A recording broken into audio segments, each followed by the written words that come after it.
Hello hi എല്ലാവർക്കും வணக்கம். நமக்கு இந்த சூப்பரான ஒரு எக் ரோஸ்ட் எப்படி ரெடி பண்ணணும்னு பார்ப்போம்.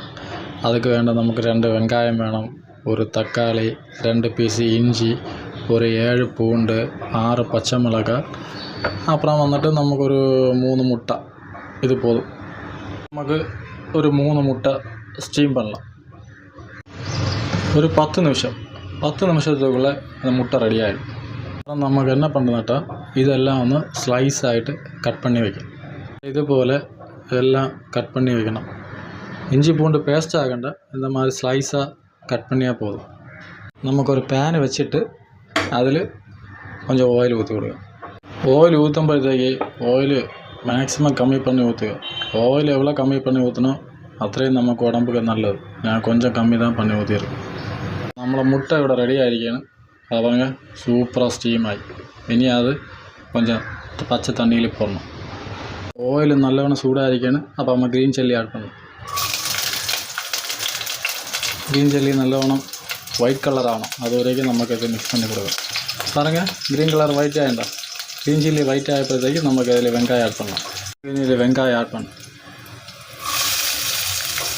வெங்காயம் வந்துட்டு நல்லா கோல்டன் ப்ரௌன் ஆகண வரைக்கும் நமக்கு இது மிக்ஸ் பண்ணிகிட்டே இருக்கணும்.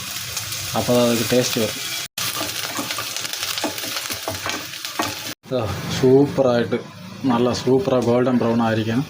அதிலேக்கு நமக்கு கட் பண்ணி வச்ச இஞ்சி கார்லிக்கு அப்படியே போட்டு விடலாம். ஸ்லைஸாக கட் பண்ணி வச்சது அப்படியே போட்டு இந்த பச்சை வாசனை ஸ்மெல்லு அதை மாறின வரைக்கும் நம்மளுக்கு மிக்ஸ் பண்ணிகிட்டே இருக்கணும்.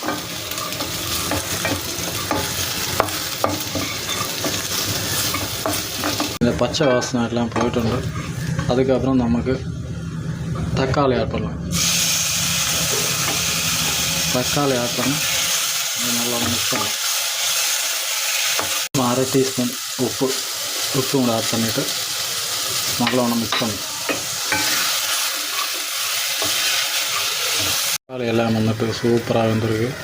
அதுக்கப்புறம் நமக்கு மசாலா ஆட் பண்ணலாம். மசாலா ஒன்றுமே இல்லை, ஒரு டீஸ்பூன் சில்லி பவுடர் மட்டும் ஆட் பண்ணியா போதும்.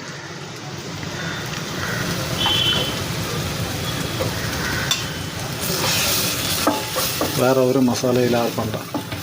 ஒரு சில்லி பவுடர் மட்டும் ஆட் பண்ணி நல்லா நான் மிக்ஸ் பண்ணலாம். மிக்ஸ் பண்ணதுக்கப்புறம் நமக்கு சூடு தண்ணி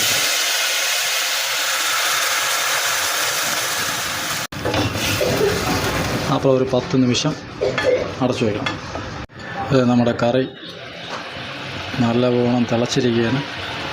அதுக்கப்புறம் ഇതേപോലെ കട്ട് பண்ணி വച്ചിരിക്കുന്ന മുട്ട ഇതിലോട്ട് ആഡ് பண்ணி അത് കറിയിലോട്ട് ആഡ് பண்ணி ജസ്റ്റ് ഒന്ന് അടിയിൽ പിടിക്കാതെ ഒന്ന് ഇളക്കിയിട്ട് ഈ മുട്ട ഇതിലോട്ട് നമുക്ക് ആഡ് பண்ணலாம். ഇതുപോലെ முட்டை நமக்கு ஆட் பண்ணலாம். அதுக்கு மேலே கொஞ்சம் நம்ம கரை லீஃபு போடலாம். கரை லீஃபு போட்டு ஒரு 5 நிமிஷம் മൂടി വെച്ച് കഴിക്കും. അപ്പോൾ നമ്മുടെ എഗ് റോസ്റ്റ് ഇവിടെ റെഡി ആയിരിക്കുകയാണ്. സൂപ്പർ. ഇതുപോലെ നിങ്ങളും ട്രൈ பண்ணி பாருங்கள். வீடியோ பிடிச்சா சப்ஸ்கிரைப் பண்ணுங்கள்.